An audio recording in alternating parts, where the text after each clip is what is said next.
छत्तीसगढ़ के कांकेर जिले में कल हुई एक मर्मांतक घटना में जिला मुख्यालय से लगे हुए लार गांव के मरका टोला में जिस भालू के हमले में सगे भाई बहन की मौत हो गई थी, आज रायपुर के जंगल सफारी में उस भालू की भी मौत हो गई है।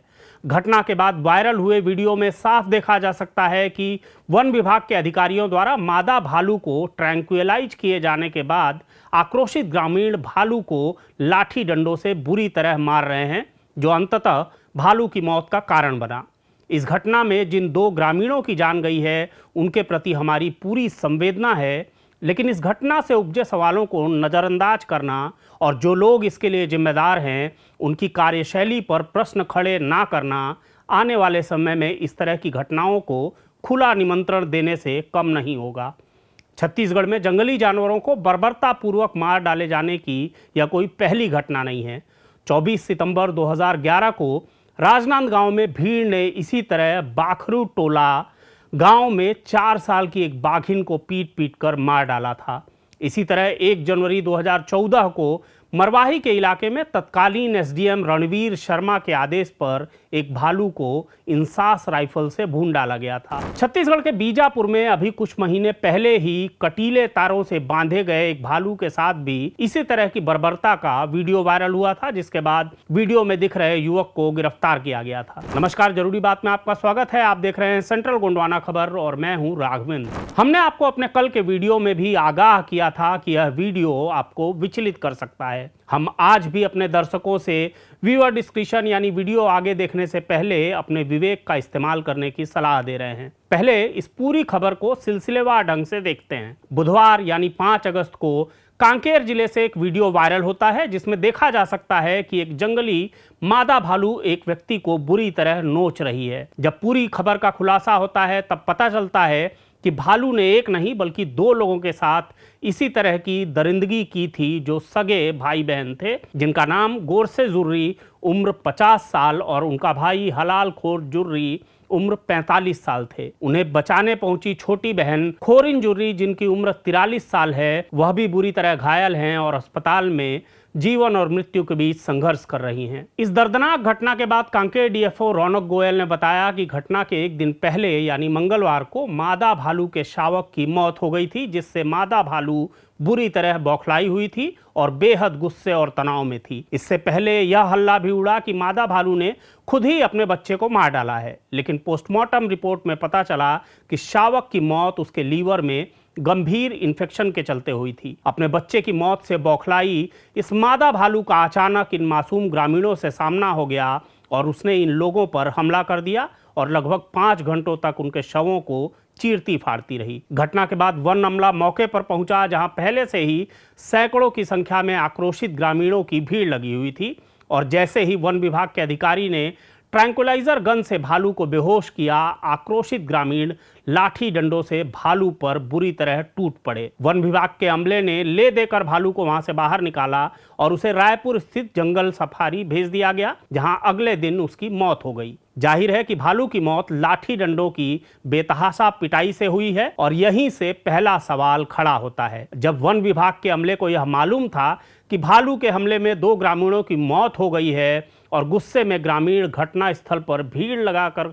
खड़े हैं, तो भीड़ को नियंत्रित करने के लिए पुलिस बल मौके पर क्यों नहीं बुलाया गया? दूसरा महत्वपूर्ण सवाल यह है कि क्या भालू को ट्रैंक्विलाइज किए जाने से पहले आधिकारिक अनुमति ली गई थी? भालू भारतीय वन्य जीव संरक्षण अधिनियम 1972 के तहत शेड्यूल 1 में शामिल जीव है, जिस पर ट्रैंक्विलाइजर गन चलाने से पहले भी सक्षम अधिकारी की अनुमति जरूरी होती है। लेकिन इन सबसे महत्वपूर्ण सवाल यही है कि क्या यह घटना तेजी से काटे जा रहे जंगलों का दुष्परिणाम है? अगर जंगली जानवरों के रहवास इसी तरह छीने जाते रहेंगे तो आखिर ये जानवर कहां जाएंगे? छत्तीसगढ़ में जिस तरह से बेतहाशा जंगल काटे जा रहे हैं, उसके कारण से जंगली जानवर शिकार के लिए गांवों और शहरों के रिहायशी इलाकों की तरफ तेजी से रुख कर रहे हैं। पिछले कुछ वर्षों में सरगुजा और कोरबा के इलाकों में मानव हाथी संघर्ष लगातार बढ़ रहा है। वन्य जीव संरक्षण के मामले में छत्तीसगढ़ का इतिहास काले अध्यायों से भरा पड़ा है। कांकेर की इस घटना के बहाने उनमें से कुछ पन्नों को पलट कर देखना जरूरी हो जाता है। सबसे ताजा घटना इसी 28 जुलाई की है, जिसमें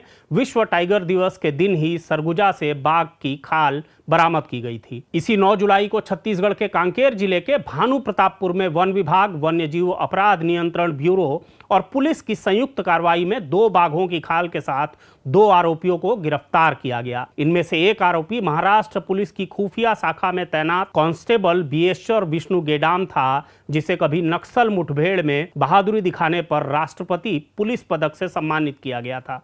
16 दिसंबर 2025 को खैरागढ़ में तेंदुए के शिकार और सूरजपुर में बाघ की संदिग्ध मौत ने वन्य जीव सुरक्षा पर सवाल खड़े कर दिए थे। दोनों मामलों में दांत और पंजे गायब मिले थे, जिससे अवैध शिकार की आशंका जताई गई थी। 2 दिसंबर 2023 को रायपुर के जंगल सफारी में एक साथ 17 चौसिंघों की मौत हुई थी। राजकीय पशु वन भैंसा को बचाने के नाम पर छत्तीसगढ़ का वन विभाग पिछले कई सालों से तरह तरह के प्रयोग करता आ रहा है। कभी कई सालों तक कथित वन भैंसों को बाड़ों में बंद करके रखा गया, तो कभी करोड़ों खर्च करके क्लोन तैयार कराया गया, कभी असम से वन भैंसे लाए गए, लेकिन नतीजा वही ढाक के 3 पात। वन भैंसे का कहीं अता पता नहीं है। अप्रैल 2025 में छत्तीसगढ़ के कोरिया इलाके से मिले दुर्लभ सफेद भालू और हिरण को वनतारा भेजा गया। बदले में छत्तीसगढ़ को जेबरा का एक जोड़ा मीर कैट और माउस डियर मिले। वनतारा से लाए गए एक जेबरा को सांप ने काट लिया और उसकी मौत हो गई। लगभग साल भर पहले छत्तीसगढ़ के इंद्रावती टाइगर रिजर्व से दिल दहलाने वाली तस्वीर सामने आई थी। एक बाघ कई दिनों तक शिकारियों के लगाए हुए फंदे में फंसा रहा। उसके पैर बुरी तरह से सड़ने की हालत में आ गए और टाइगर रिजर्व की नींद तब खुली जब बाघ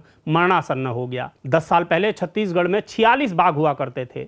अंतिम आंकड़ों के अनुसार राज्य के टाइगर रिजर्व में फिलहाल केवल 7 बाघ बचे हैं। वन विभाग की एंटी पोचिंग डाटाबेस के अनुसार 2025 में कुल 23 शिकार और अवैध तस्करी के मामले दर्ज हुए। इनमें सिर्फ 2 हिरण, 1 बाघ, 5 तेंदुए और अन्य वन्यजीव शामिल हैं। लेकिन सवाल यह है कि जब आए दिन शिकार की खबरें सामने आती रहती हैं, तो आंकड़े इतने सीमित क्यों दिखते रहे हैं? कुछ महीने पहले सरकारी रिजॉर्ट में हिरण के मांस पकाने की खबर ने इन आंकड़ों की विश्वसनीयता पर और संदेह बढ़ा दिया था। दिल्ली स्थित wild life crime control bureau का डेटाबेस देश भर में वन्यजीव अपराधों की निगरानी का प्रमुख माध्यम है। लेकिन चौंकाने वाली बात यह है कि छत्तीसगढ़ के वन मंडलों ने 2024 में इस प्लेटफॉर्म पर एक भी डेटा एंट्री नहीं की। साल 2025 के लिए विभाग का तर्क और भी हैरान करने वाला था कि वेबसाइट काम नहीं कर रही थी। भारत की धरती पर वन्य जीव केवल जानवर नहीं, बल्कि संस्कृति, शक्ति और गर्व का प्रतीक हैं। बाघों की दहाड़, हाथियों की चिंगाड़ और दूसरे वन्य जीवों का स्वच्छंद विचरण ही हमारे जंगलों के जीवंत होने का संकेत है। लेकिन इन जंगलों में जानवरों का बने रहना आसान नहीं, खासकर तब जब जंगलों का क्षेत्र लगातार घटता ही जा रहा हो। लेकिन जनता को भी यह याद रखना चाहिए कि जंगल, नदियां और वन्य जीव केवल सरकार की जिम्मेदारी नहीं है, बल्कि हम सब की सामूहिक धरोहर है।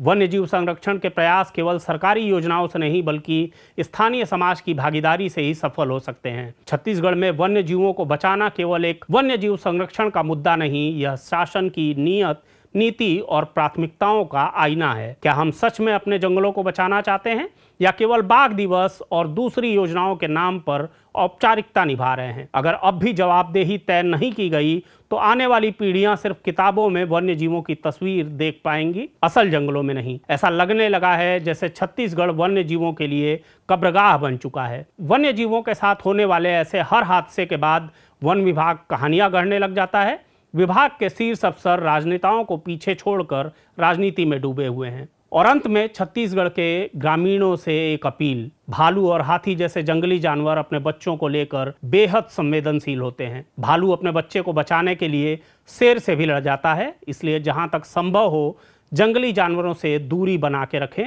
और सरकार से ये पूछें कि बेघर जानवरों को आपके गांव या शहर में घुसने से रोकने के लिए सरकार आखिर क्या कर रही है, क्योंकि जंगल नहीं बचेगा तो जंगली जानवर आपके घर तक आएंगे ही। जरूरी बात में फिर किसी बात पर होगी बात। इस तरह की खबरों को देखने के लिए आप हमारे चैनल को लाइक, शेयर और सब्सक्राइब जरूर कर लें।